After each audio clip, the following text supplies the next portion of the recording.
Don't come to the party. That was all the text said. No sorry, Mom, no explanation, not even my name. Just 4 clipped words from my son, arriving on the morning of my 70th birthday. At first, I thought it must have been a mistake. Maybe he'd typed the wrong number, maybe it was meant for someone else. But my name glared at me at the top of the message, bold and undeniable. The word sat there like a stone in my chest, heavy, cold, impossible to swallow. For a while, I stared at the screen without moving. My thumb hovered over the buttons as if some other reply might rise up naturally, but nothing came. How do you answer a sentence that cuts you off from your own life, your own family, on the day meant to celebrate your very existence? I didn't type anything. I just placed the phone on the kitchen counter, screen still glowing, and let the silence ring louder than any sound in the house. I had bought ingredients 2 days earlier: flour, sugar, eggs, cocoa, thinking I would bake a cake to bring to the gathering. Nothing elaborate, just something simple, the way I always had when the children were little. They used to crowd the kitchen, faces sticky with frosting, waiting for the beaters to lick. That memory had carried me through shopping, through tying on my old apron, through the stirring and folding. I had imagined walking into the party with that cake, my own contribution, as if it were a small proof that I was still part of them. But now the cake was just mine. I set the oven to preheat, more out of stubbornness than hunger. The kitchen smelled faintly of vanilla and coffee, comforting scents that seemed to mock me in their normalcy. I cracked the eggs with care, each shell breaking crisply in my hands, each yolk slipping smoothly into the bowl. My hands moved on autopilot, muscle memory guiding me, though my chest felt hollow. 70 years of living, 70 years of raising children, managing a household, mending clothes, teaching them right from wrong, and here I was, whisking batter alone, the hum of the appliance the only answer to my thoughts.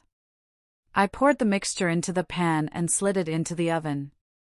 The door closed with a small thud, and I leaned against the counter. My phone still lay there, face down now.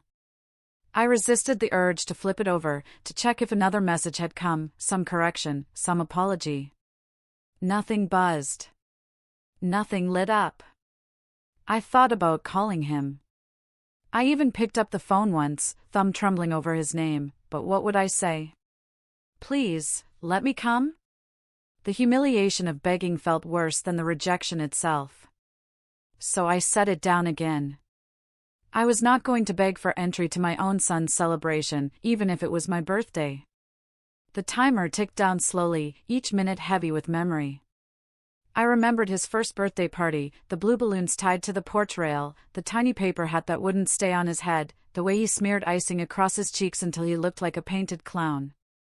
I had stayed up half the night baking that cake, sewing little decorations, making sure the day felt special. Birthdays mattered. They marked not just a year but the love poured into each day of that year. That's what I had always believed.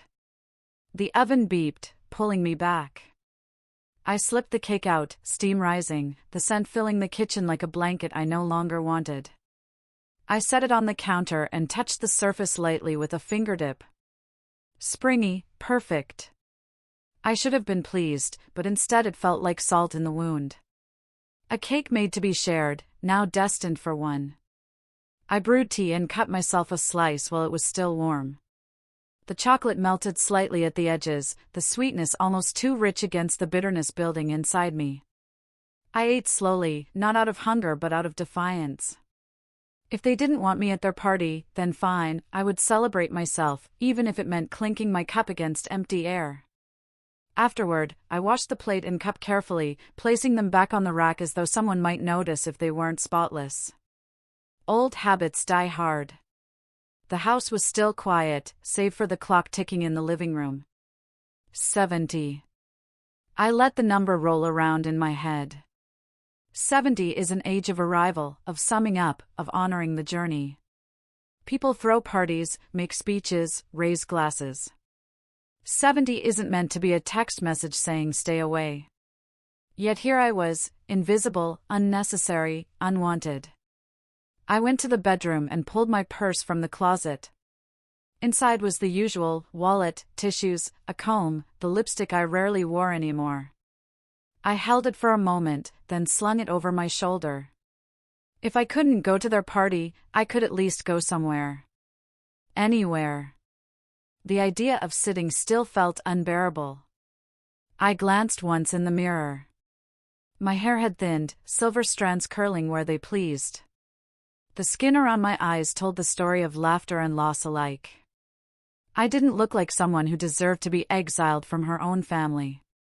I looked like a woman who had lived, who had given, who had earned her place.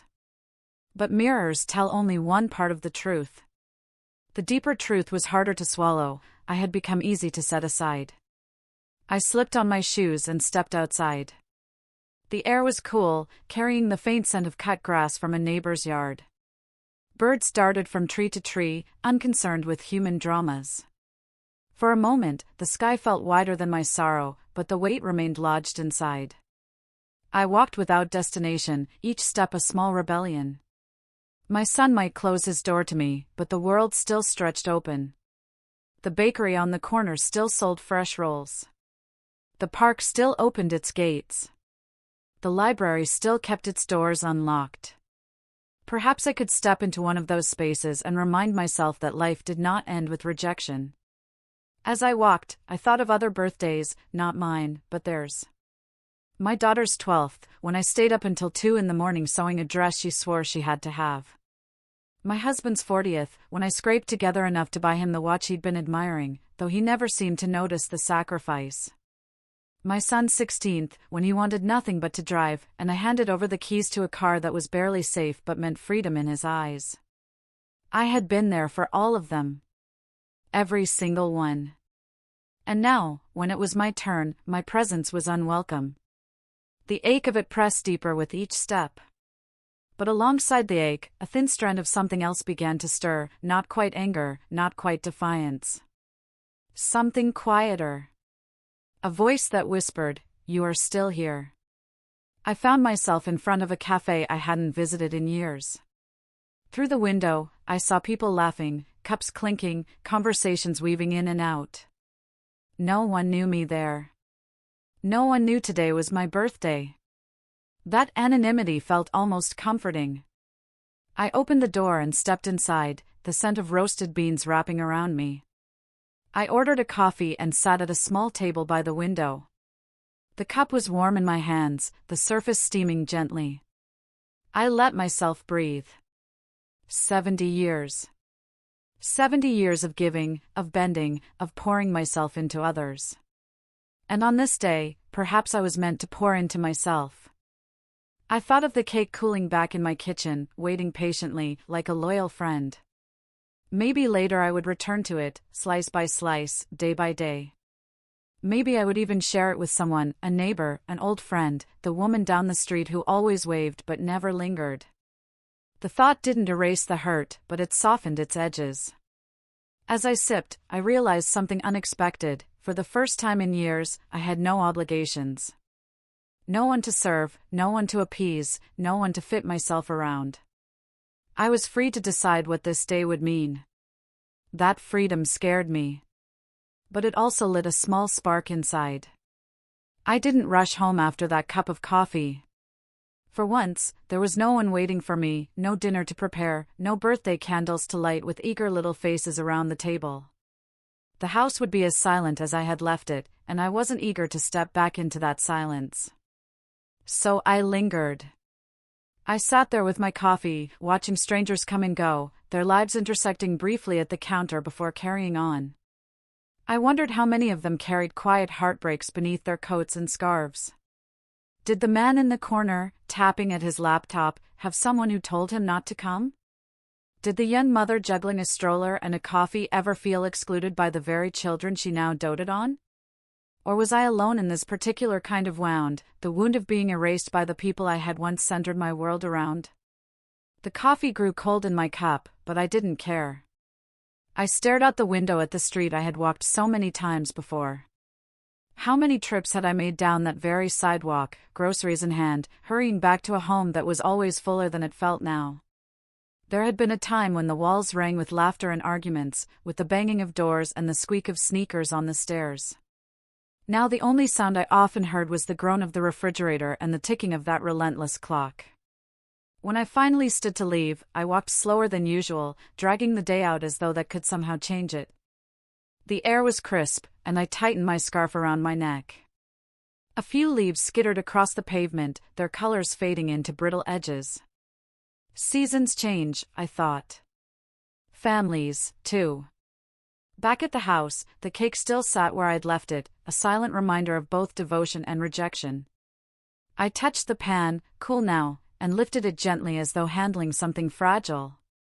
I placed it under a glass dome on the counter. If nothing else, it deserved dignity. I sat down at the kitchen table, folding my hands in front of me like a student waiting for instruction. Instead of silence, my mind filled with memories, spilling one into another until I was no longer 70 but 35, then 42, then 50. There was the year my husband forgot my birthday entirely. He came home late from work, tired and distracted, muttering something about a deadline. I had set the table, lit candles, even worn a dress I hadn't pulled from the closet in months. He didn't notice. I remember blowing out the candles myself after he fell asleep on the couch, whispering a wish I can't even recall now. I told myself it didn't matter, that mothers and wives didn't need celebrations. But it had mattered. Of course it had. And then there was the time my daughter announced she was moving across the country. She had sat at this very table, maps spread out, excitement shining in her eyes. I smiled, nodded, encouraged her. Inside, though, I felt something collapse. It wasn't the leaving that hurt, I wanted her to live her life, but the way she never once asked if I would be all right without her. As if my own needs had become invisible, secondary, unworthy of thought. Over the years, these small cuts had piled up, each one leaving its mark. At first, I ignored them, stitching myself back together with the thread of duty. But the fabric of me had worn thin, and today, with one text, the tear had ripped wide open. I stood and wandered into the living room. The family photos lined the shelves, school portraits, holiday snapshots, weddings. Smiles frozen in time, arms wrapped around each other, eyes glinting with joy. I searched each picture for myself. There I was, always in the background, holding a baby, adjusting a tie, cutting a turkey. Rarely the center, always the support. I picked up one photo, my son at 10, grinning with a missing tooth, his arm around a dog we once had. I remembered that day vividly. He'd cried when the dog ran off into the woods, and I had spent hours calling, coaxing, finally returning with the muddy creature tucked under my arm. His relief had been immense, his gratitude immediate. He had hugged me tightly, whispering, "You're the best, Mom." I held on to those words for years, replaying them in my mind whenever I felt unappreciated. But words fade. Memories blur. Gratitude evaporates when people grow used to your giving. I placed the frame back carefully and sat again. My body felt heavy, but my thoughts wouldn't stop racing. I tried to reason with myself, maybe the party was small, maybe there wasn't room, maybe it wasn't meant to hurt me. But those excuses rang hollow. A text is deliberate. For words are deliberate. He could have called, explained, softened the blow. He didn't. And so I sat there, letting the truth settle like silt in a glass of water. My son didn't want me there. My family didn't think my presence mattered. The ache pressed against my chest until I had to move. I went to the cupboard, pulled out a teacup, and poured myself hot water. I added a slice of lemon, watching the yellow swirl and fade. Small actions, ordinary actions, became anchors when emotions threatened to sweep me away. I held the cup in both hands, inhaling the steam, forcing myself to slow down. As I sipped, my mind wandered further back, to my own mother. She had never made it to 70. She died at 68, worn down by years of work and quiet disappointments. I remembered her once telling me, "Don't expect thanks. You'll be waiting forever." At the time, I thought she was bitter. Now I wondered if she had simply known the truth. Had she felt this same loneliness? Had she, too, sat by a cake meant to be shared, only to eat it alone? If she had, she never said. She carried her silence like a shawl, wrapped tightly, never slipping. I promised myself I would not do the same. Not anymore. The thought startled me. It wasn't loud, but it was firm. I set down the empty cup and leaned back, letting the idea settle. I had lived my life bending around others, smoothing edges, filling gaps. Maybe 70 was the moment to stop bending. Maybe it was time to stand, even if it meant standing alone. Of course, the voice of doubt rose quickly. What would that even look like? A 70-year-old woman suddenly deciding to live differently? What could I possibly do now that hadn't been done already? The world didn't exactly open its arms wide for women like me. But still, another memory surfaced. Years ago, when I was 55, I had taken a bus trip by myself to the seaside. It was the first time I had traveled alone. I had walked along the pier, eaten fish and chips from a paper bag, and watched the sun sink into the horizon. No one rushed me, no one complained, no one needed me. I remember feeling strangely whole that day, as though I belonged to myself again. That feeling had slipped away in the years that followed, but maybe, just maybe, I could find it again. I stood, went to the closet, and pulled down an old travel bag. The zipper was stiff, the fabric slightly faded, but it opened easily enough. I placed it on the bed, staring at it as though it were an invitation. I didn't know yet where I would go or when, but even the act of opening it felt like rebellion. In the mirror, I caught my reflection again. This time, I didn't look for lines or gray hairs. I looked at my eyes. They were tired, yes, but they still held light. They still held stories. And those stories weren't finished yet. I closed the bag for now and set it aside. Tomorrow, I told myself. Tomorrow I will decide. For tonight, I would light a candle, cut another slice of cake, and eat it slowly, deliberately. Not as a consolation, but as a promise. A promise that my life would not shrink into the small corner they had pushed me into. As I sat there in the dim glow, fork in hand, I whispered to myself, "You are still here." The words were small, almost fragile, but they belonged to me. And that was enough for tonight. The next morning I woke before the sun. The house was quiet, but my thoughts were already restless, buzzing like bees trapped in a jar. I lay there for a while, staring at the ceiling, listening to the faint hum of the refrigerator through the wall. For most of my life, mornings had belonged to others, children needing breakfast, a husband needing a pressed shirt, schedules needing to be met. Now, the morning was mine. And yet I didn't know what to do with it. I rose slowly, wrapped my robe around me, and shuffled into the kitchen. The cake still sat under its glass dome, half gone now, its sweetness already dulled. I poured myself tea and sat at the table. The travel bag I had pulled out the night before waited in the bedroom, like a silent dare. I glanced toward the hallway, half expecting it to call my name. Instead, I opened my purse. Inside were the familiar things, the old wallet, the lipstick, the tissues. I took out the wallet and leafed through its contents. A few crumpled receipts, a loyalty card for the grocery store, a photo of my grandchildren tucked into the side pocket. Their faces beamed up at me, young and untroubled. I touched the picture lightly with my thumb. Did they even know today was my birthday? Had their father told them, or was I erased there too? I slipped the photo back, but something shifted. I realized I had spent years carrying tokens of others with me, reminders of duty, of ties, of obligations. Maybe it was time to carry something of my own. After tea, I dressed carefully, choosing a scarf I hadn't worn in years. It was deep blue with tiny silver threads that caught the light. I remembered buying it in a market decades ago, on a trip with a friend I'd long since lost touch with. At the time, I had felt daring, extravagant. Today, slipping it around my shoulders, I felt almost like that younger woman again, someone who had once chosen things for herself. I decided to walk into town. It wasn't far, but I hadn't done it much recently. Usually, I drove quickly, bought what I needed, and hurried home. But today I let myself go slowly.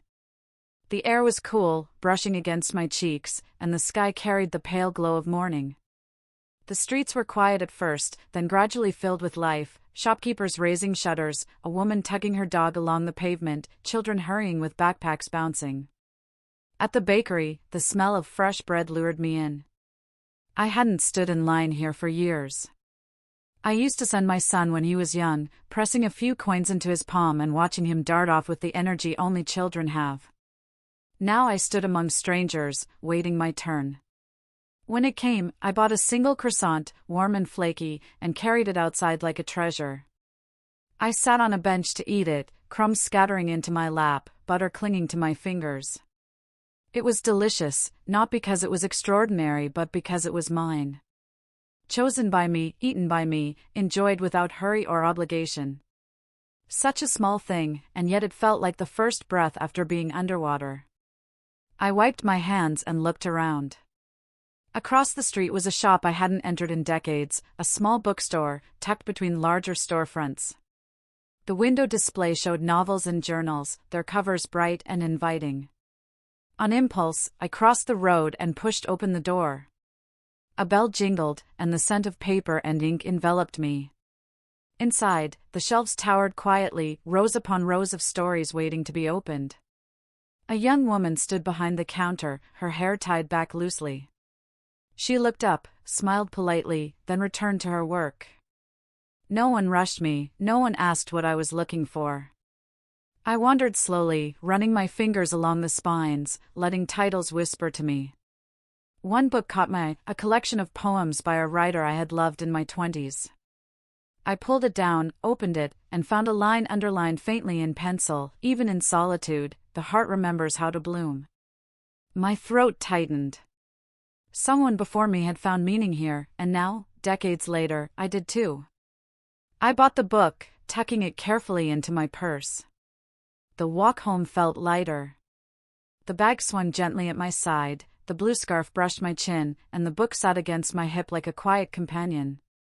I realized that for years, I had measured my days by what others needed from me. Today, I had chosen 3 things for myself: a scarf, a croissant, a book. Small things, yes. But they were mine. Back at the house, I placed the book on the coffee table and sat beside it. I opened to the first poem, reading aloud softly, letting the words fill the empty room. My voice sounded strange at first, and used to speaking for no one else's ears. But then it steadied, and for the first time in a long time, I liked the sound of it. That evening, I lit another candle and sat with my thoughts. The ache of rejection was still there, sharp, undeniable. But layered alongside it now was something else, a sense that maybe my life wasn't ending with that text message. Maybe, in some twisted way, it was beginning again. Of course, doubt crept in. What if this was foolish? What if I was too old to start fresh? What if independence was just another word for loneliness? But then I remembered the line from the book, even in solitude, the heart remembers how to bloom. I touched the scarf at my neck, still wrapped loosely, and whispered to myself, let's see. Because that was the truth of it, I didn't know what would come next. But I had taken a step, however small. And sometimes, one step is enough to change the direction of an entire life. The bag sat waiting by the bedroom chair for days, half packed, half forgotten. Each morning I walked past it on my way to the kitchen, my eyes flicking toward it as if it were a question I hadn't yet answered. Some days I told myself it was foolish, what business did a 70-year-old woman have setting off alone? Other days I felt the faint thrill of possibility. By Thursday, the indecision gnawed at me. I had carried others' lives for so long that I had forgotten how to carry my own. Finally, with a kind of quiet resolve, I slipped on my coat, tied the blue scarf, and lifted the bag from the chair. It felt lighter than I expected, almost eager. I locked the front door and stepped into the morning air. The bus station was only a 20-minute walk. I hadn't been there in years, not since the children were small and we'd taken day trips to the countryside. Back then, I carried sandwiches in foil and wet wipes for sticky hands. Today, all I carried was myself. The station smelled faintly of diesel and coffee. People bustled past, dragging suitcases, hugging goodbyes. I bought a ticket for the seaside town I had once visited all those years ago, the place with the pier and the fish and chips, the place that had felt like freedom. The bus was leaving in 20 minutes. I tucked the ticket into my purse and sat on a bench, heart thudding with a nervous rhythm. When the bus arrived, I climbed aboard, choosing a seat by the window. The engine rumbled, and the town began to slide past, familiar streets giving way to open fields. I watched the landscape roll by, hedges, sheep grazing, the occasional farmhouse, and felt something loosen inside me. For once, no one knew where I was. No one expected me. I was accountable to no one. The seaside air greeted me like an old friend. Salt and wind tangled together, brushing against my cheeks as I stepped off the bus. The town hadn't changed much, narrow streets lined with shops, the distant call of gulls, the gleam of water beyond. I walked slowly, drinking it in. The pier stretched into the gray waves, wooden planks creaking underfoot. Couples strolled hand in hand, children darted with ice creams, and I moved among them quietly, invisible but present. At the end of the pier, I leaned against the railing and closed my eyes. The sea roared beneath me, endless and alive. For a long time, I simply stood there, letting the wind whip against my scarf. I thought of the years behind me, all the dinners cooked, the clothes folded, the birthdays remembered. I thought of the text message that had cut through those years with brutal simplicity. And I thought of myself, here now, still breathing, still capable of standing on this pier with no one to guide me but me. Hunger eventually nudged me toward a small cafe tucked near the waterfront. I ordered fish and chips, just as I had before, and carried the paper-wrapped parcel to a bench. The batter was crisp, the salt sharp on my tongue, the vinegar stinging pleasantly. Around me, strangers laughed, talked, passed each other napkins. I was alone, but I didn't feel lonely. I felt untethered, in the best sense. After eating, I wandered the shops. In a little second-hand store, I found a brooch shaped like a bird in flight. It was small, silver, a little tarnished. I turned it over in my palm and smiled. Something about it spoke to me, fragile yet free. I bought it and pinned it to my scarf. A quiet declaration. As the afternoon waned, clouds gathered, and rain began to fall. I ducked into a tea shop, shaking droplets from my hair. The place was warm and crowded, but a table in the corner sat empty. I ordered tea and sat, pulling the poetry book from my bag. I read while the rain pattered against the windows, the world outside blurring into watercolor. At one point, the woman at the next table leaned toward me. She was perhaps a few years younger than I, her hair cut short, her coat damp at the shoulders. "That's a wonderful collection," she said, nodding to my book. I looked up, surprised. "You know it?" "Oh yes," she smiled.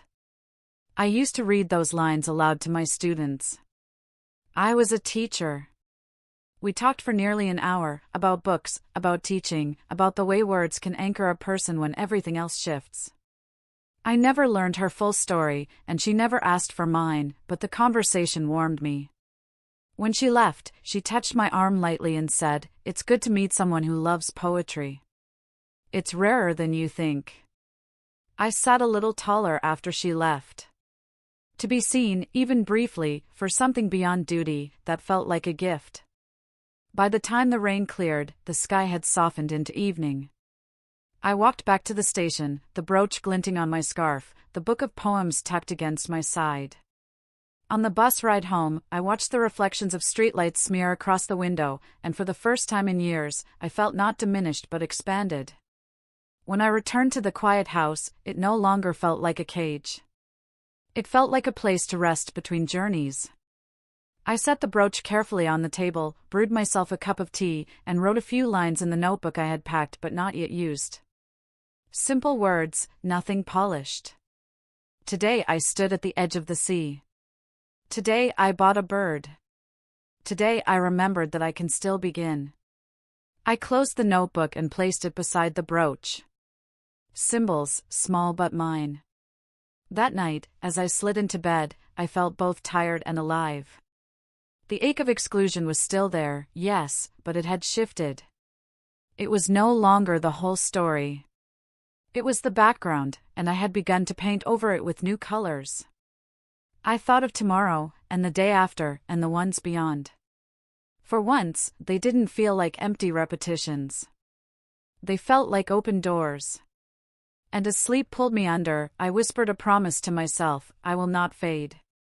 A week after the seaside trip, the envelope appeared in my mailbox. My granddaughter's school recital. A neat little program folded in half, with my son's handwriting scrawled at the bottom: if you want to come, it's at 6 o'clock. Not we'd love you there. Not please come. Just if you want. I carried it inside and set it on the table. For days, I went back and forth. Some hours I told myself I wouldn't go, that I would not show up, only to be reminded again of my place on the outer edges of their lives. Other hours, I thought of her, 10 years old, playing her violin in front of a crowd. She had done nothing to deserve my absence.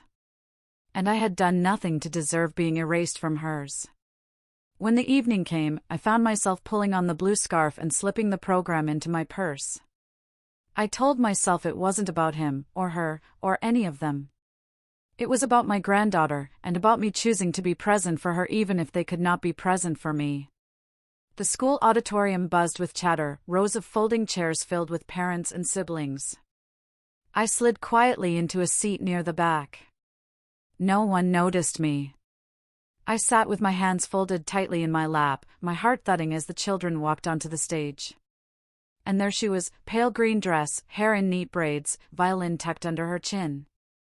My chest ached just looking at her. The bow trembled in her small hands, but when she began to play, the sound rose clear and sweet, weaving through the air like thread. I clapped until my palms stung when it ended, but she didn't see me. Or if she did, she gave no sign. Afterward, the hallway swarmed with families. Parents bent low to hug their children, cameras flashed, coats rustled. I spotted my son near the door, his arms slung around his daughter's shoulders. His wife bent to adjust the bow in her braid. They looked like a picture on a postcard, complete, whole. I hesitated, then stepped closer. She was wonderful, I said softly. My son turned, surprise flickering across his face. Oh. You came. Yes, I said. My voice wavered, but I held it steady. I wouldn't have missed it. He nodded once, already turning back to his family. No warmth, no invitation, no reaching out. Just acknowledgement, bare and cold. The dismissal was sharper than the birthday text. That had been absence, this was presence twisted into invisibility. I stood there for another moment, hoping for something more. Nothing came. I walked back to my car slowly. The night air was crisp, the stars faint above the glow of street lamps. I sat behind the wheel without turning the key, my hands resting loosely on the steering wheel. The truth settled in me then, heavy but undeniable. I had no place there anymore. Whatever thread had once tied me tightly to them had unraveled, and no matter how I tugged, it would not weave back together. For a long time, I let the grief wash over me. I thought of the years of birthday cakes baked, of fevers soothed, of sacrifices made quietly, invisibly. I thought of how often I had placed myself second, third, last. And for what? To be told not to come. To be nodded at in a hallway like a stranger. But beneath the grief, something else began to stir. Clarity. I realized that I had been waiting for their permission, to belong, to matter, to be seen. And waiting had kept me frozen, shrinking myself into the small space they allowed. If I kept waiting, I would wither. The choice was mine. I turned the key and drove home, the road unfolding like a ribbon ahead of me. Each mile felt like a decision, each turn a quiet vow. When I reached the house, I didn't hesitate. I went straight to the bedroom and pulled out the travel bag. This time I didn't just touch it. I began to fill it. A few clothes. My blue scarf. The bird-shaped brooch. The book of poems. My notebook. Essentials, yes, but more than that, symbols of the self I was piecing back together. My hands moved steadily, with none of the doubt that had plagued me before. When the bag was packed, I set it by the door. The sound of the zipper closing was sharp, final, like a line drawn in the sand. I went into the kitchen, cut the last slice of birthday cake, and ate it slowly, bite by bite. Not because it was sweet, but because it was mine. A private ritual, a seal on my decision. And as I set the fork down, I whispered aloud, "I am enough." The words felt unfamiliar, like shoes not yet broken in. But they held. They stayed. They rang with a truth I had long forgotten. For 70 years I had lived through others, defined by their needs, waiting for their gratitude, their approval, their invitation. Tonight I realized I did not need it. My worth had never rested in their hands. It had always been here, in mine. The ache of rejection remained. I knew it would not vanish overnight. But now it had shifted. It was no longer the whole story. It was the background, against which I could begin again. And I would begin. I left the bag by the door overnight, half expecting to wake in the morning and put everything back where it belonged. That had always been my way, to retreat from my own decisions, to fold myself back into the safety of routine. But when dawn came, pale light spilling through the curtains, the bag still stood there. Waiting. This time, I didn't hesitate. I lifted it, slung the strap over my shoulder, and stepped outside. The air was sharp with early chill, the streets still hushed. I locked the door and tucked the key into my purse. For the first time in years, I didn't know when I would use it again. At the station, I bought a ticket without overthinking it. North, to a town I had never visited, one with a lake I had only ever seen in postcards.